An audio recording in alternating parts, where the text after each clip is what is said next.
Salut à toi, c'est Johan, j'espère que tu vas bien. En tout cas, je te remercie beaucoup aujourd'hui, notamment face aux dernières vidéos qui étaient sur la chaîne YouTube, notamment avec la réponse à 5euros.com.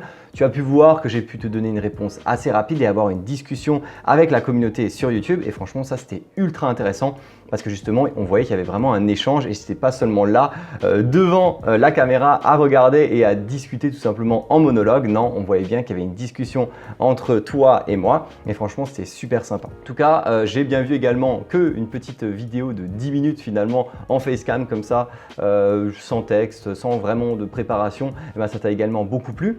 Donc c'est pour ça que je reviens aujourd'hui avec une vidéo un peu de ce style parce que j'ai découvert un article qui a été partagé sur les réseaux là récemment. C'est tout simplement la pérennité des auto-entreprises ou micro-entreprises bien entendu qui date de 2014. Et je voulais voir en fait avec toi, faire une sorte de petit débrief sur cet article pour que tu puisses comprendre en fait les tenants et les aboutissants de la micro-entreprise et savoir pourquoi aussi quand moi je te parle de freelancing, je te parle de freelancing à long terme. Ça ne sert à rien de parler de freelancing et penser juste à 2, 3, 4 mois.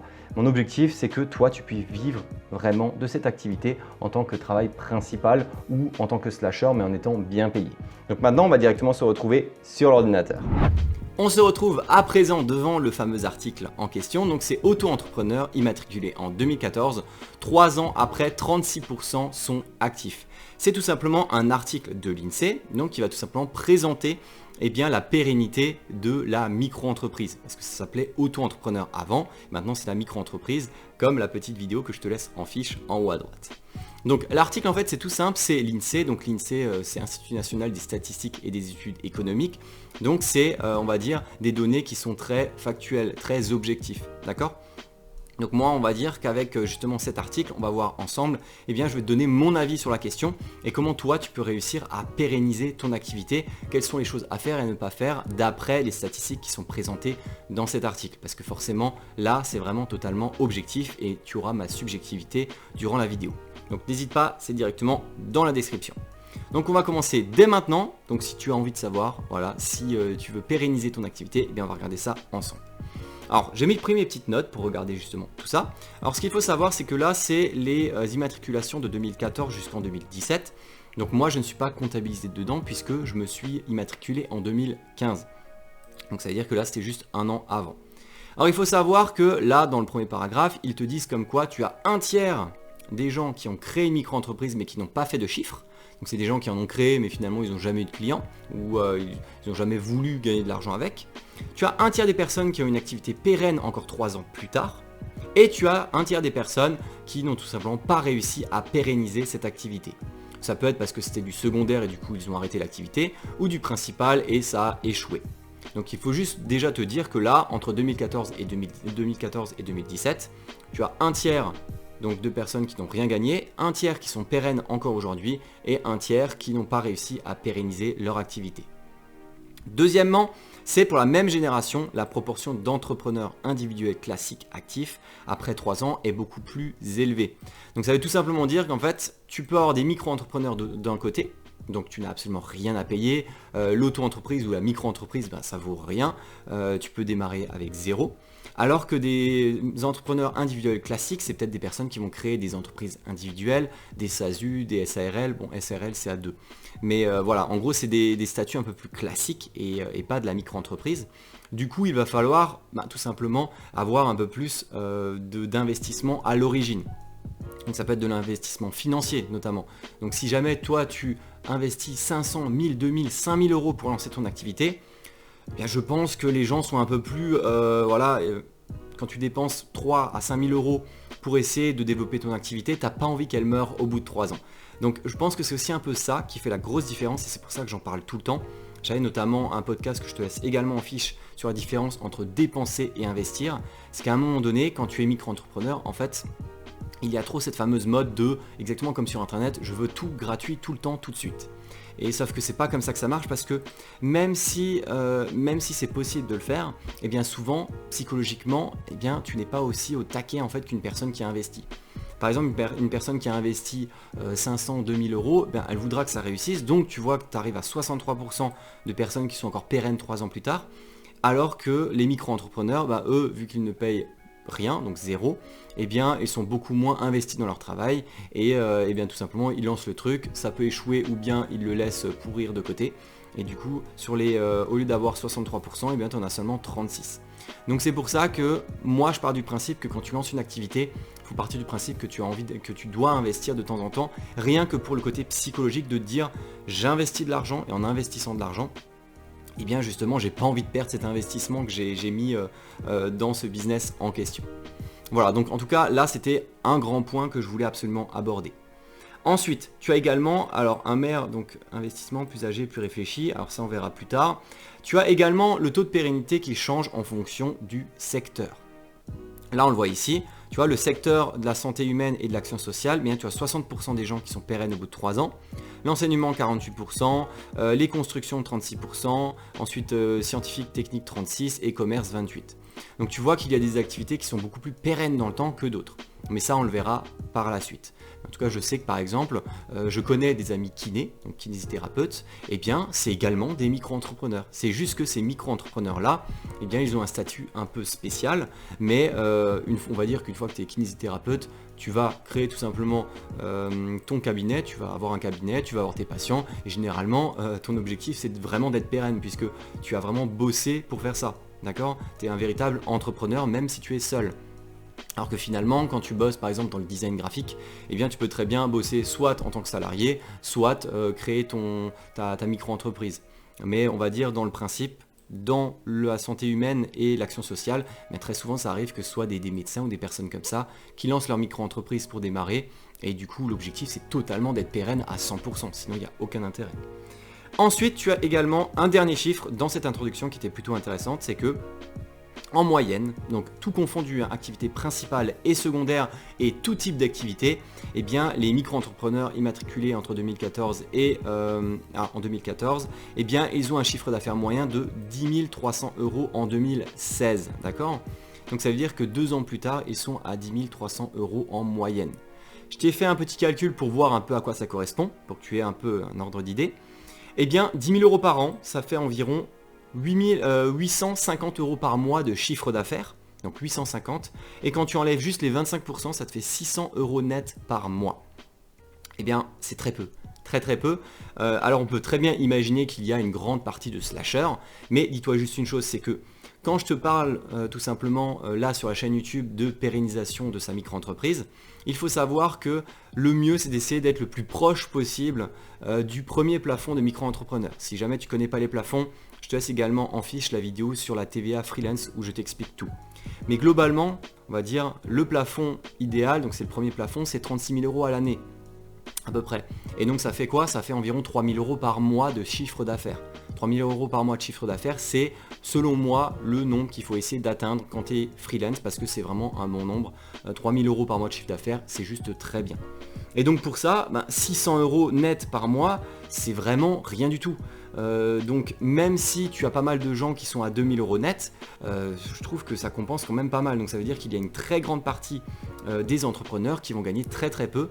Et je suis certain que pareil, parmi tout cela, il y a des gens qui sont à temps complet. Donc des freelances qui doivent être à 35 heures, voire plus bien entendu, mais qui ne doivent pas forcément être à 3000 € de chiffre d'affaires. Je pense qu'il y a beaucoup de micro-entrepreneurs qui sont à 1500 et qui pensent que ça leur suffit.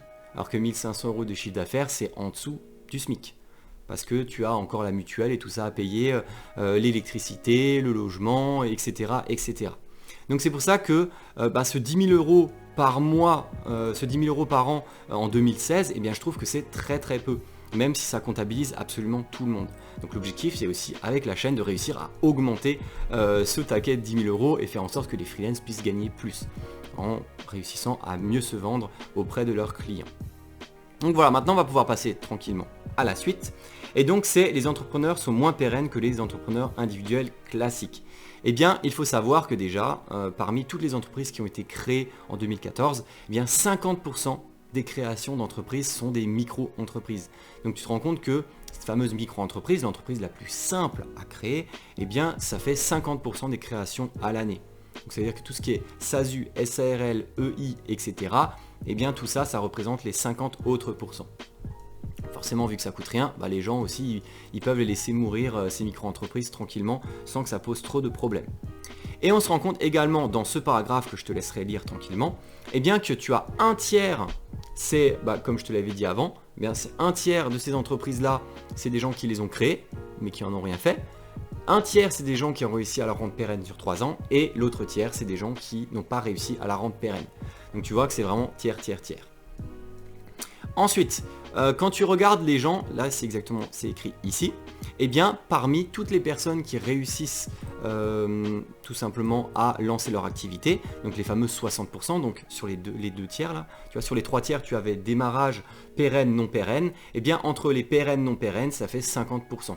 Ça veut dire que quand quelqu'un lance une activité, notamment entre 2014 et 2017, eh bien tu avais 50% des freelances qui ont réussi à vivre de leur activité sur 3 ans. Donc ça veut dire qu'il y a quand même 50% des gens qui ont échoué.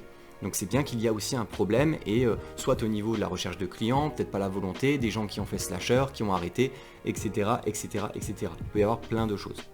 Et ensuite, dernière petite stat intéressante, c'est que depuis 2010, donc si on reprend exactement les mêmes générations, donc par exemple 2010, 2013 et 2014, 2017, eh bien finalement la pérennisation de la micro-entreprise est beaucoup plus forte en 2014 qu'en 2010. Et je suis presque certain, s'ils refont exactement les mêmes statistiques aujourd'hui, donc si tu prends par exemple de 2017 à 2020, je suis certain que ça va être encore supérieur, puisque le nombre de freelance a tout simplement augmenté. Là, on est plus plus de 1 200 000 freelance en France, donc c'est juste énorme. Ensuite, à partir de là, alors il y a un tableau ultra intéressant. Alors déjà, c'est celui-ci, c'est la pérennisation des auto-entreprises en fonction du secteur d'activité.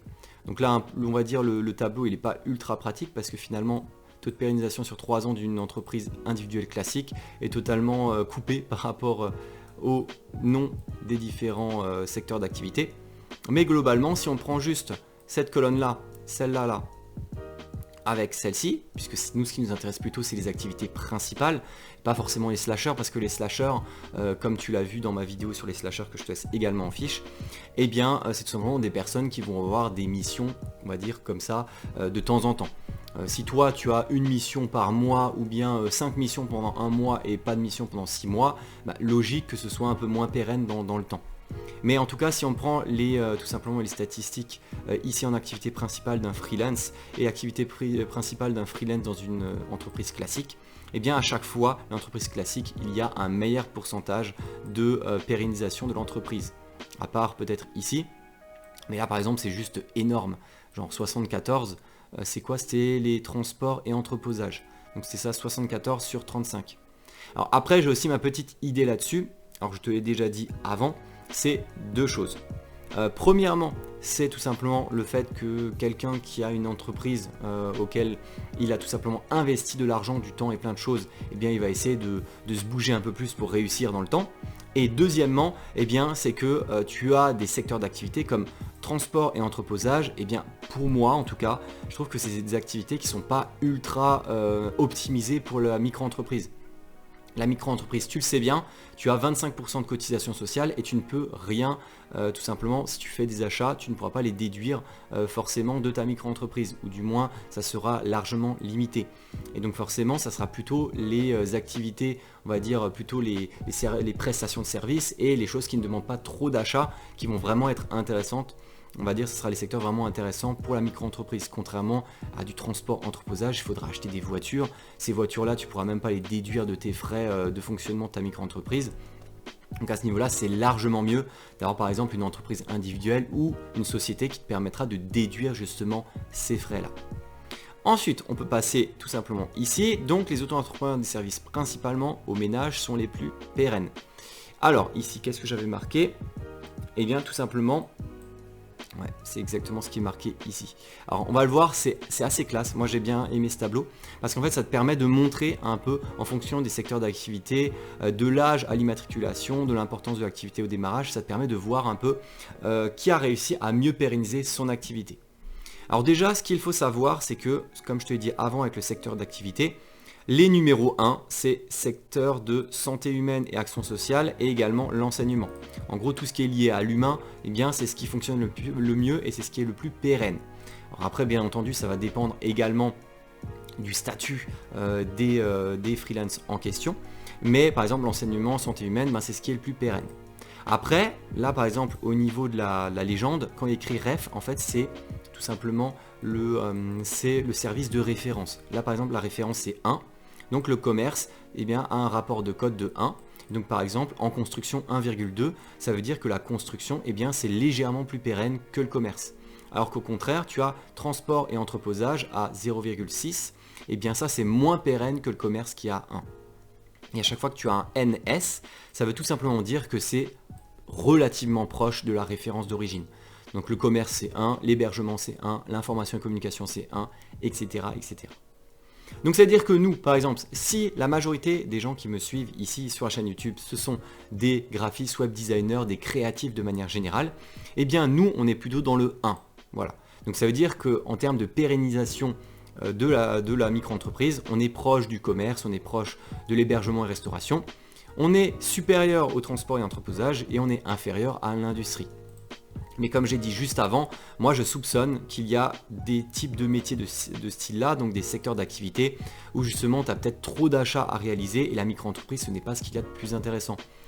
Si demain tu achètes des voitures à 10 000, 15 000, 20 000, 50 000 euros pour ta micro-entreprise, eh bien ça serait un peu dommage de ne pas pouvoir déduire ces 50 000 euros directement de l'entreprise, tu vois, donc c'est un peu bête. Alors que nous, en étant dans tout ce qui est prestation de service, à part l'ordinateur, l'électricité, internet, on a très très peu de frais.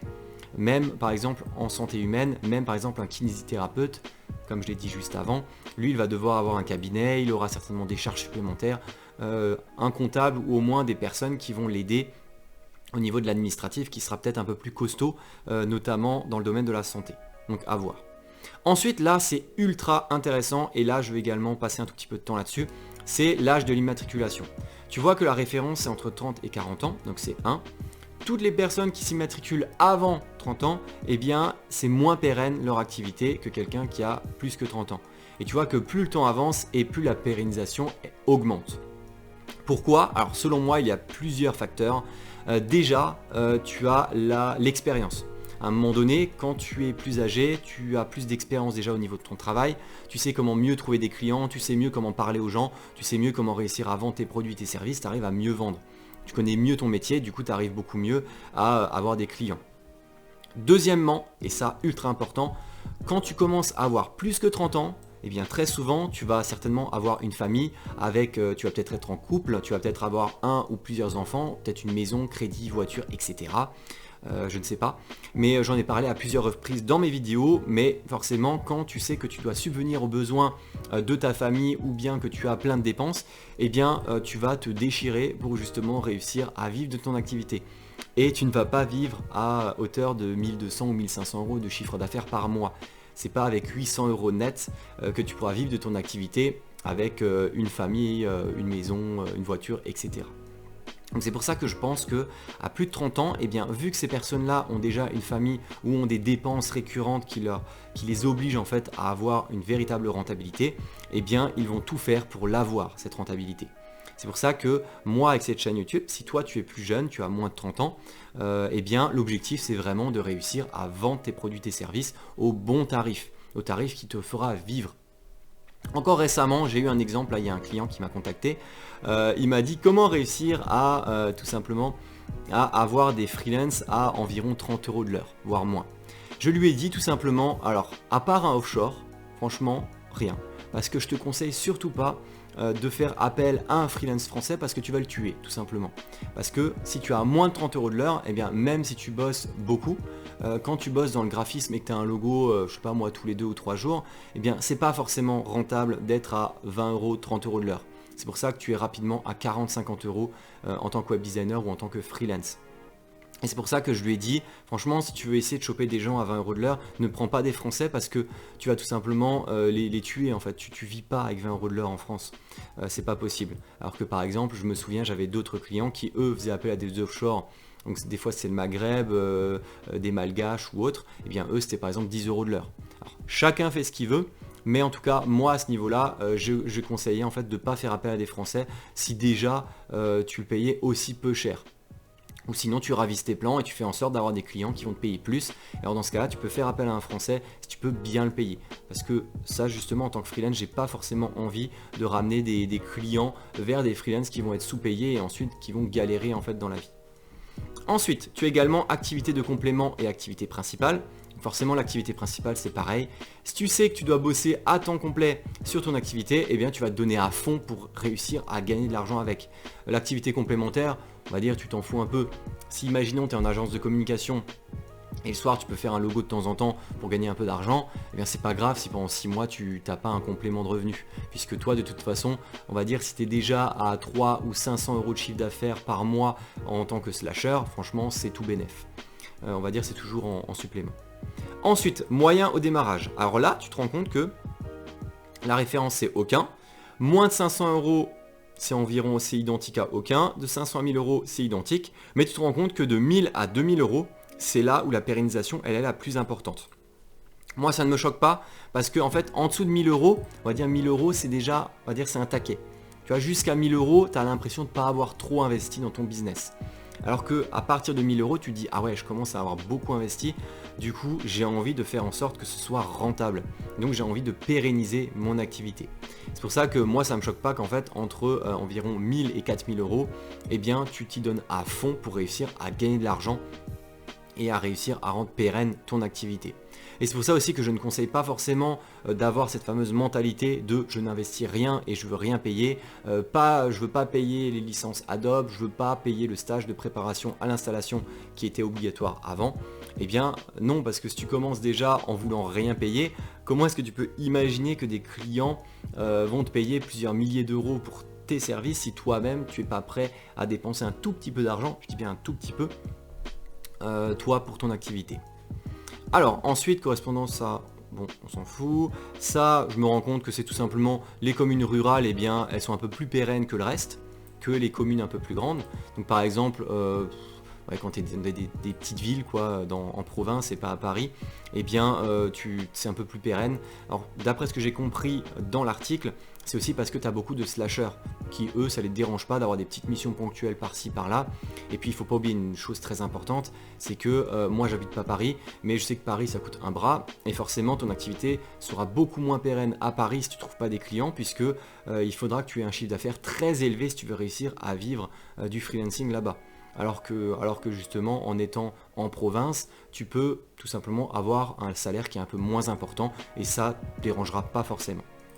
Situation familiale, ça change pas grand chose, à part si t'es en couple, bon, c'est légèrement au-dessus, hein. Ça avait été significatif, j'aurais pu dire que voilà, en couple, t'as envie de justement, t'es pas tout seul à sombrer si jamais tu te plantes, et bien là t'es à deux, donc il faut quand même que tu essayes de pérenniser ton activité pour que si t'es en couple avec quelqu'un, et bien justement ça puisse tenir et que voilà, tu gardes ton boulot.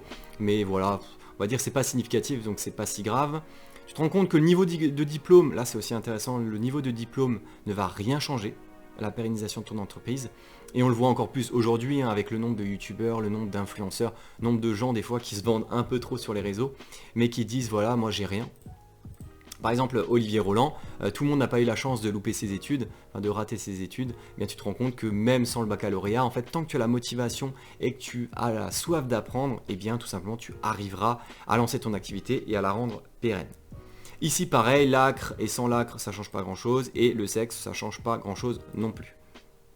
Donc maintenant, on va tout simplement regarder, donc je te l'ai dit avec l'âge de l'auto-entrepreneur, eh bien une personne plus âgée, ben, ça sera plus pérenne tout simplement parce que d'un côté, eh bien tu as les objectifs de vie avec une famille, des enfants, je sais pas moi, des crédits, donc forcément tu vas essayer de faire en sorte que ton activité fonctionne mieux. Parce que tu n'as pas forcément envie de te retrouver au chômage demain. Et sinon, c'est l'expérience aussi qui fait que tu arrives mieux à vendre tes produits, tes services et à dire que voilà, telle ou telle chose a telle ou telle valeur. Puisque voilà, tu vas peut-être faire appel aux bons clients et tu vas parler de la bonne manière pour que justement tu puisses mettre en place tout ça. Et oui, la petite chose qu'on peut remarquer aussi, c'est que généralement les femmes sont plus pérennes que les hommes lorsqu'elles lancent des micro-entreprises. La proportion d'auto-entrepreneurs actifs après 3 ans est de 41% pour les femmes, soit 8 points de plus que pour les hommes, donc 33%. Et ça, c'est ce que je remarquais souvent. Alors après, c'est peut-être un stéréotype, mais après les statistiques sont quand même là pour le valider un peu. C'est que ce qu'on me disait en plus quand j'étais au lycée, c'est que les femmes généralement sont un peu plus sérieuses. Et justement, ce sérieux, je le remarque beaucoup déjà sur YouTube. Très souvent, ce sont des femmes qui vont me poser des questions, qui vont venir sur Instagram, qui vont, on va dire, les personnes avec qui je parle le plus sur Instagram et YouTube, généralement, c'est des femmes, alors que pourtant, ma chaîne YouTube, c'est 75% d'hommes. C'est-à-dire que les hommes vont beaucoup plus consommer, mais les femmes vont beaucoup plus poser des questions. Et justement, si toi, demain, que tu sois un homme ou une femme, tu as envie de progresser, eh bien n'hésite pas à poser des questions. Moi, je le dis en dessous de chaque vidéo, comme dit, j'ai pas une chaîne YouTube de divertissement, donc moi, mon objectif, je suis là pour donner des informations. Tu as une question, j'y réponds tout simplement, dans la limite du possible bien entendu. Mais voilà, je suis pas une chaîne de divertissement, donc si tu veux poser une question, ben fais-le. En fait, ces vidéos, elles sont là pour toi, pour justement t'aider dans ton activité. Donc profites-en que déjà tu aies des vidéos gratuites et en plus tu peux avoir des conseils gratuits. C'est tout simplement bête, surtout que moi à l'époque, quand il n'y avait absolument rien sur internet, quand je me suis lancé il y a 4 ans, et je me disais, il fallait que je trouve tout seul. Et là, je me dis, il y a tellement de ressources disponibles pour réussir à trouver les choses. Autant y aller et poser des questions. Donc c'est pour ça, merci mesdames en tout cas pour toutes les questions que vous posez. Parce que je vois bien que vous êtes très sérieuses. Et du coup, j'incite toutes les personnes. De toute façon, elles se reconnaîtront toutes les personnes qui me contactent sur Instagram et YouTube. Eh bien, moi, j'apprécie ça parce que je vois que vous voulez vraiment vous développer votre activité et réussir tout simplement sur le long terme. Alors après ça, donc pérennisation des communes rurales, ça on en a parlé. Ok, ça le montant initial c'est pareil. Activités principales sont plus pérennes, bon ça c'est assez logique comme je le disais avant. Quand tu es en principal, il faut que tu vives de ton activité, donc il faut que tu y ailles, sinon il va falloir que tu trouves un job de salarié. Et ensuite il y a également le chiffre d'affaires annuel moyen de 10 300 €, qui est vraiment très peu. Même si tu as les slashers et tout ça dedans, tu te dis, allez, avec pour toi freelance, on pourrait un peu le monter, hein, franchement. Alors, ensuite, on descend. Les activités les plus rémunératrices ne sont pas forcément les plus pérennes, ok. Donc ça dépend du secteur d'activité. La moitié des entrepreneurs sont satisfaits de leur chiffre d'affaires. Alors ça, pareil, ça dépend. C'est aussi pour ça que sur la chaîne YouTube, j'avais fait la vidéo comment fixer ses tarifs de freelance, que je te laisse également en fiche. Et bien ça, souvent, c'est ce que je me rends compte, c'est que les gens, notamment des fois quand je suis un peu plus trash dans les vidéos, eh bien les gens vont me dire « Ah ouais, mais non, mais moi je suis très bien avec l'argent que je gagne et tout ça ». Oui, mais en fait, il ne faut pas juste penser chiffre d'affaires et chiffre d'affaires moins les 25% de cotisation, tout simplement parce que n'oublie pas que tu dois payer ta mutuelle, normalement tu es censé payer une caisse retraite, tu es censé payer l'électricité, ton ordinateur, etc., etc. Et en fait, quand tu accumules toutes ces dépenses ensemble, eh bien en fait ton fameux chiffre d'affaires de par exemple 2000 €, si tu enlèves le 25%, ça te fait 1500 net. Et bien en fait de ces 1500 net, tu vas encore perdre au moins 300 avec tout le reste que je viens de dire à l'instant. Donc en fait, quand tu gagnes 2000 € de chiffre d'affaires, tu gagnes pas 1500, tu gagnes 1200 net, d'accord? Ça, il faut que tu le saches. Et c'est juste que, en fait, un freelance n'a pas forcément cette capacité entrepreneuriale, on va dire, à comprendre que le chiffre d'affaires n'a rien à voir, enfin les nombres du chiffre d'affaires moins les 25% n'ont rien à voir avec un salaire net d'un salarié. C'est pour ça que souvent les salariés, quand je les vois râler avec une paye à 1500 €, je me dis, si demain tu veux lancer une activité de freelance, il faudrait que tu aies 2800, tu vois, pour avoir la même chose. Donc voilà, faut faire attention. Donc c'est pour ça, n'hésite pas à penser plus, parce que justement tu dois anticiper toutes les dépenses qui sont assez invisibles à tes yeux en fait, quand tu as une activité de freelance.